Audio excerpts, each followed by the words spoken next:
Hello, hello, and welcome into Texans Playbook. We got a fun one for you today. My name's Drew Doherty. I'm your host here outside NRG Stadium as the good guys going through the offseason. And this was a big week because the rest of the NFL, along with the Texans, were in Indianapolis for the 2025 Combine. On today's show, we've got a spring football kickoff event for you. Plus, we're going to hear from the general manager, executive vice president, Nick Caserio. But we begin with an in-depth conversation between the head coach DeMeco Ryans and the Texans Radio Crew from Indianapolis.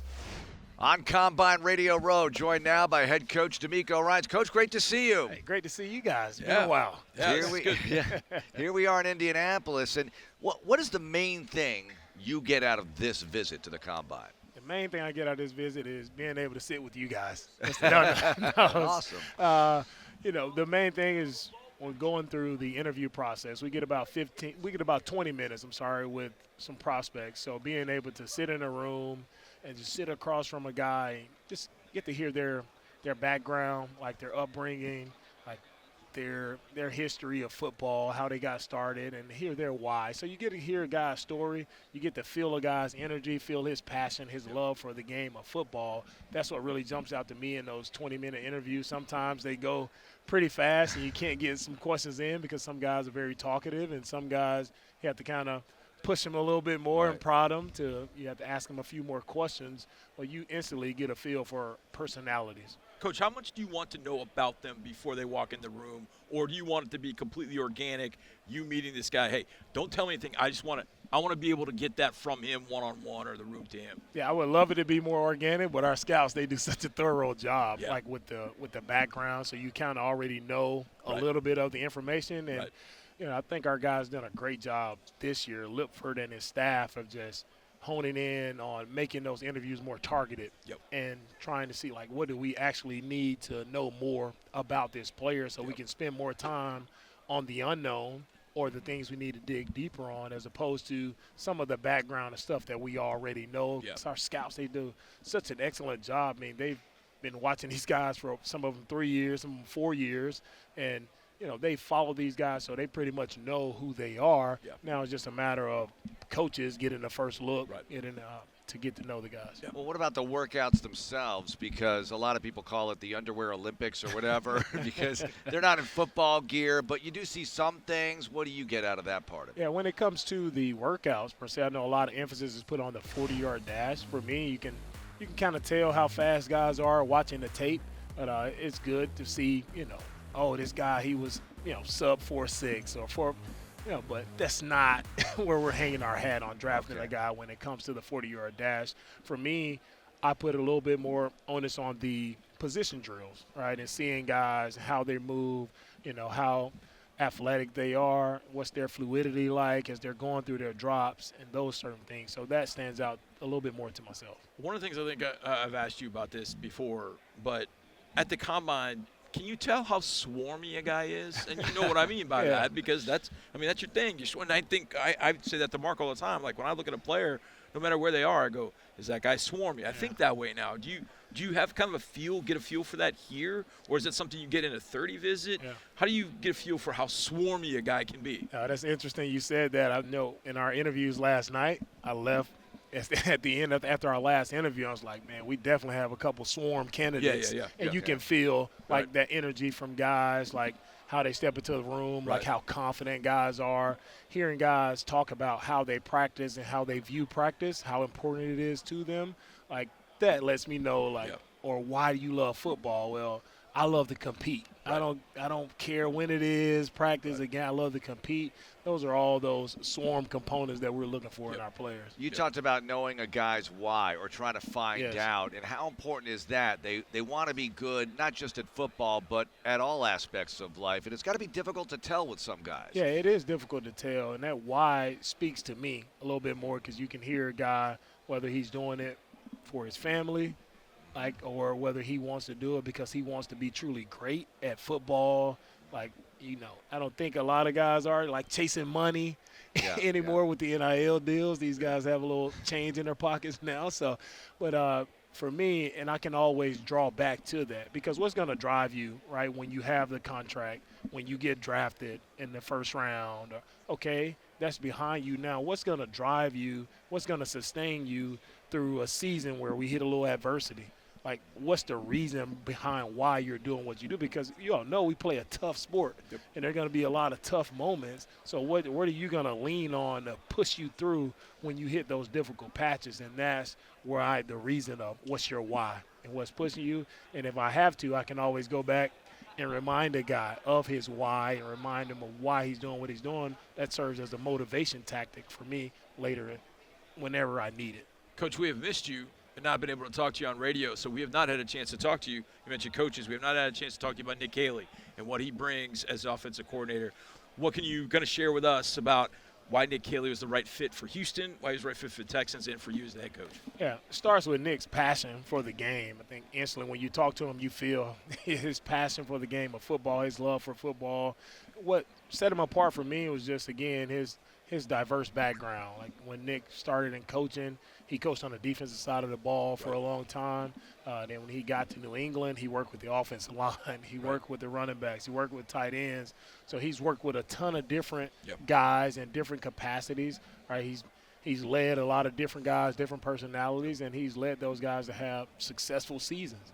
And add that onto him getting with the Rams and Sean McVay, and you see how high-powered that offense for the Rams has been, and guys that have left from the Rams, they've been very successful at their other stops in the NFL, and just what he was able to learn from Sean. Sean is a great leader, great motivator, and sometimes talking to Kayla, I feel like I'm talking to Sean. To Sean at times. But stick with us, because when we return, part 2 of that convo with DeMeco and the boys, Texans Playbook. Texans Playbook is sponsored by Community Coffee, strong as our roots, by Reliant, the official energy provider of the Houston Texans, and by your Houston area Ford dealers. Ford is the best in Texas. We're back here on Texans Playbook, and we had such a fun time talking with DeMeco Ryans in the last segment that we decided, hey, let's do some more of it in this one. So here's more of Cap and John Harris and Mark Vandermeer. Another third year that you're going through the team building process for 2025. Are there things that you've kind of added to the process as you've gone through it, as you've gotten accustomed to doing this now the third time? Are there things that you're doing maybe a little bit differently than you did them the first year because now you're, I don't use the word comfortable. Nobody's ever comfortable in this league. But you're comfortable with the process, that you want to add some things to it that maybe you know from other teams or whatever. How do you kind of look at this third year of building the team with Nick and with your scouts and coaches? Yeah, it's great question. I think when you look at building a team, it goes to, when I first started out, we had scouts and we had probably different schemes and guys were looking for different things. Right. There may have been things that were more important to other staffs that weren't so important to me. So I just love how, Nick and Lipford and the staff, the scouting staff, it's kind of, I see the language shifting in how we're talking about players. Right. Wow. Right. I see like that common language amongst how we coach our players, what we're asking them to do. I start to see that show up in their reports and how they talk about player, or hey, this is a swarm player, this isn't a DeMeco guy, or this, and you start to see that, and it's like, oh man, they understand like what we're looking for. So it's so much easier now to know the type of players we want and know who to, hey, we probably need to stay away from this guy at this point in time. He's not the guy for us. So just seeing that come together so quickly, that's been the cool part about the team building. It's just such a more smooth transition, I would say, this year. Just in the interviews and everything, like it's just these guys done an unbelievable job of just picking up the speed on how I talk, how I communicate to guys and guys I'm looking for. Coach, I know you're still planning a lot. Just a couple more here. I know you're still planning a lot of things for the offseason and the preseason. Last year you had the Hall of Fame game and a long preseason, all that camp. This year, more of a normal, I'll put that in air quotes, camp. Or is it? What are you thinking here as far as where we sit right now, as far as your summer plans? Because I know you like these joint practices if you can put some together. Yeah, for sure. We're still working through getting a joint practice. There could be potential of going to Detroit and having some joint practices there. So a lot of things are, talking to the head coach. That's why it's good to be here and talk with head coach to see who is up for the joint practice. And I like to do the joint practices in the second or third, before the second or third preseason game, not so much the first one. I want to just, I think guys aren't ready by that first preseason game to do joint practices. So we'll be on our own in Houston. Hopefully we may move around a little bit. It's still a lot of discussion. Sometimes it's for me, John, where I'm trying to run from the heat as much as I can.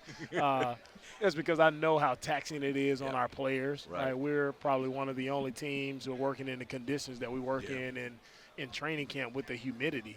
And it's tough working in that heat in Houston, and we understand that. So trying to, minimize our time in the humidity, we'll look at that as well, see if we can go away for camp like we did for the Hall of Fame game. I think going away to Cleveland was very beneficial, and we talked about that throughout the season of how we had that camaraderie and that bond that kind of brought our guys closer together. So leaning on that past experience from last year kind of makes me want to find a way to make that happen again. We needed a jacket one of those days. Yeah, that was kind of nice.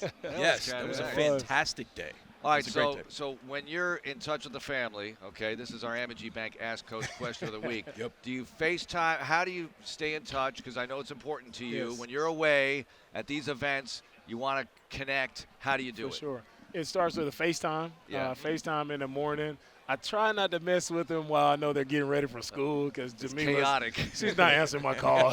So I know to try to call around 7:25 when they're in the car on the way to school. What is that like for you, though, in the off-season?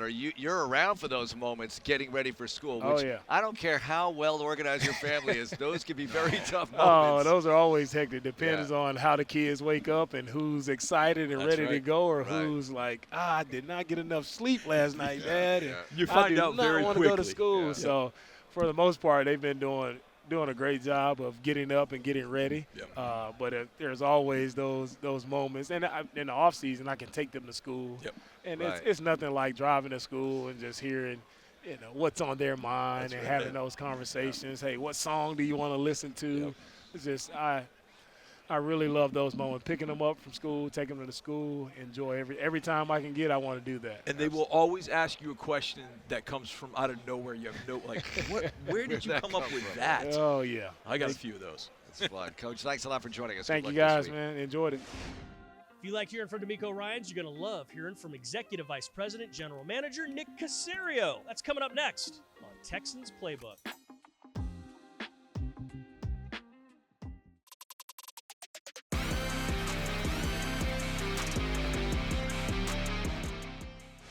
Very, very important week for the Texans, for the rest of the NFL, because it was the scouting combine in Indianapolis. And General Manager, Executive Vice President Nick Caserio spent some one-on-two time with Mark Vandermeer and John Harris. They had a nice conversation.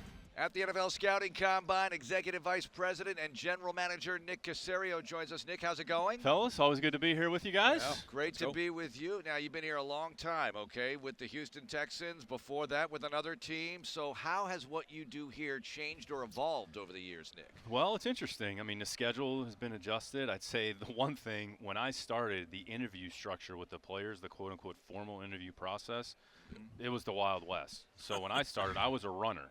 So literally in the old train station, as players are walking by, you're grabbing a player, bringing him into the room. It was chaos. Right. So when they normalized that and made it more structured, it was helpful to all the other teams. I remember there was a year we probably had literally 50 people, coaches, multiple players.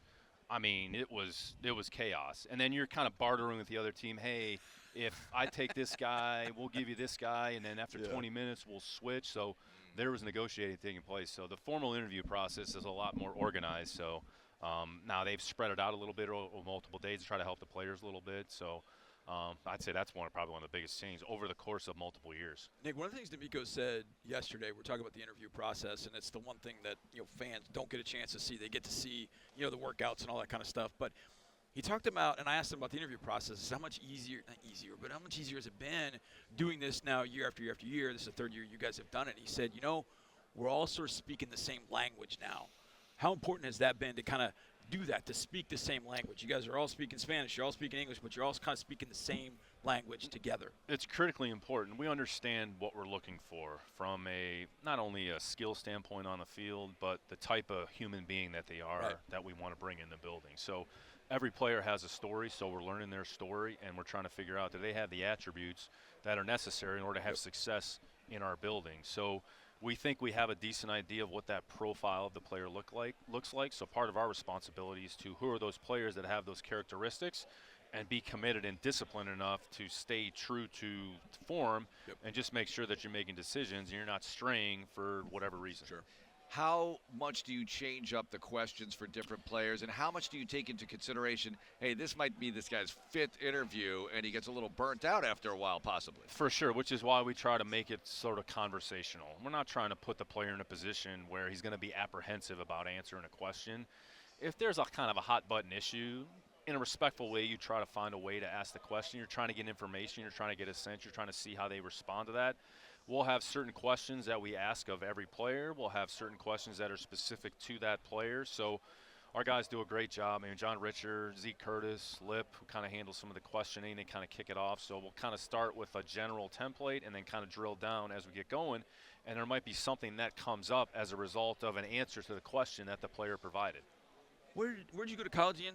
What's that? John Carroll. Something or John other. Carroll. Yes. Hey, we have added a new offensive coordinator that went to John Carroll. Coincidence. Surprising development. Coincidence. This is crazy. Tell us a little bit about Nick Caserio from your perspective, Nick. Yeah, I mean, Nick, he's an experienced coach. He's been coaching for a long period of time, even though he's sort of a younger coach. Has an extensive background in college, started on the defensive side of the ball, and then we hired him as kind of as a quality control offensive assistant in New England. And he went with the tight end / offensive line. So he learned a lot from Dante Scarnecchia in terms of run fundamentals, blocking techniques. And then he was able to oversee a position by himself there at some point, coaching the tight ends.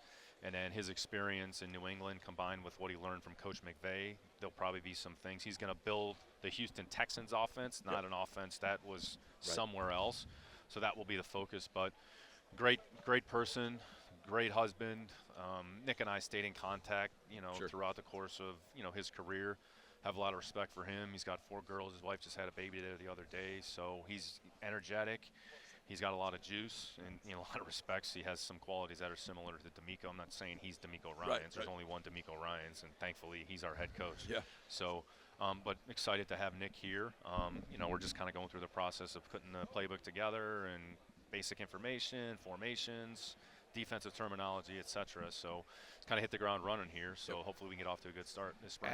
As he builds the Houston Texans offense, how does that affect what kind of players you might draft on offense? No, that's interesting, Mark. We'll get their feedback and kind of start with our team. How do you see the players we have currently? Are we okay with the player or looking for something different? When we're evaluating these players, what are some of the things that you see or we see, how they're going to fit into the offense? What's the role? So I think the role identification will be important. How the offensive coaches view it. Same thing on the defensive side of the ball. How does DeMeco view the player? How do our scouts view the player? Does it match up? Is there a little bit of a gap? All right, let's go figure out a way to kind of fill that gap. So ultimately, when the player comes into the building, we have a good plan and a vision for how we think we're going to deploy that particular player. Okay, so we're coming up on the new league year. Legal tampering, although I know you called this illegal tampering. There's been some illegal tampering going on. There's a lot of stuff that goes on. And we talked about this, but I love this process of talking with you about the new league year and how the 2025 Texans end up getting built. And if you compare it to last year, which I know you don't look at it that way. Last year you had more cap space, all that kind of stuff. You had a vision of what you wanted to go out to do. As you look at this crop of free agents and starting that process, I know you probably already started it, but how do you kind of work that with what's going on here at the Combine this week? Yeah, for sure. I mean, at some point over the next few weeks, you're just accumulating information. You're trying to get a sense of a player's market. Where's he going to fall? And then how do we see the role? And then trying to figure out, does the role match up with the value associated with it? Sometimes it'll be the case. And if that's a player that we can jump in on, and, you might have to compete for them. But to your point, we're focused on 25. So we're trying to put together the 25 Texans. This is the initial starting point, kind of the new league year. This will be an ongoing process, March, April, May, kind of take a break there in the summer, and then we come back. All right, last one. I'm guessing as a player you didn't come to the Combine, Nick. I was not invited. I worked out, actually. So I was not a very good player, but they had like the local kind of workout for the Northeast Ohio at Akron, University of Akron. Yeah. So I ran a 40, ran pretty slow. I did the drills. The rubber bowl. And then the last thing I did, I'll never forget it. Chris Palmer was the head coach of the Cleveland Browns at the time, so that spring I went and like did a workout after like one of their OTAs. So it was like I remember the day it was sunny, it was a little bit of wind. I was nervous as hell. I'm throwing NFL receivers, and it was kind of like, all right, this is probably like my last go around with this. Like, all right, I'm not going to play quarterback in the NFL. I'm going to go get into finance or business, whatever I was going to do, and now here we are. Here we are. Nick, thanks a lot for joining us. Thanks, Have guys. a great week. Appreciate you. Don't you move a muscle, because when we return, spring football is coming up. Texans Playbook rolls on in a moment.